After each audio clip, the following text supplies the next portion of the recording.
Welcome and good day. Thanks for stopping by.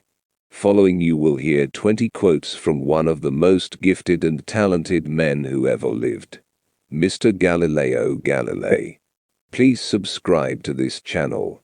If you have comments or video requests, please post them below.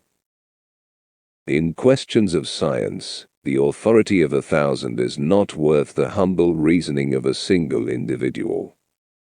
The universe is a grand book which cannot be read until one first learns to comprehend the language and become familiar with the characters in which it is composed. It is written in the language of mathematics. I have never met a man so ignorant that I couldn't learn something from him. I would beg the wise and learned fathers of the Church to consider with all diligence the difference which exists between matters of mere opinion and matters of demonstration. To command their professors of astronomy to refute their own observations is to command them not to see what they do see, and not to understand what they do understand. If I were again beginning my studies, I would follow the advice of Plato and start with mathematics.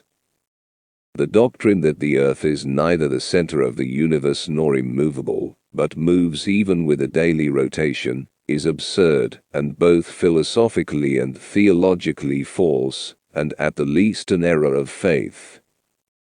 Take note, theologians, that in your desire to make matters of faith out of propositions relating to the fixity of sun and earth, you run the risk of eventually having to condemn as heretics those who would declare the earth to stand still and the sun to change position.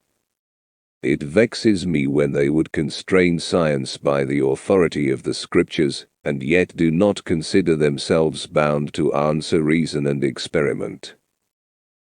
Some, merely to contradict what I had said, did not scruple to cast doubt upon things they had seen with their own eyes again and again. You cannot teach a person something he does not already know, you can only bring what he does know to his awareness. The sun, with all those planets revolving around it and dependent on it, can still ripen a bunch of grapes, as if it had nothing else in the universe to do. I do not think it is necessary to believe that the same God who has given us our senses, reason, and intelligence, wished us to abandon their use, giving us by some other means the information that we could gain through them. To understand the universe, you must understand the language in which it's written, the language of mathematics. All truths are easy to understand once they are discovered, the point is to discover them. The prohibition of science would be contrary to the Bible, which in hundreds of places teaches us how the greatness and the glory of God shine forth marvelously in all his works, and is to be read above all in the open book of the heavens. In my studies of astronomy and philosophy, I hold this opinion about the universe, that the sun remains fixed in the center of the circle of heavenly bodies, without changing its place, and the earth, turning upon itself, moves round the sun. Being infinitely amazed, so do I give thanks to God, who has been pleased to make me the first observer of marvelous things, unrevealed to bygone ages. Scripture is a book about going to heaven. It's not a book about how the heavens go.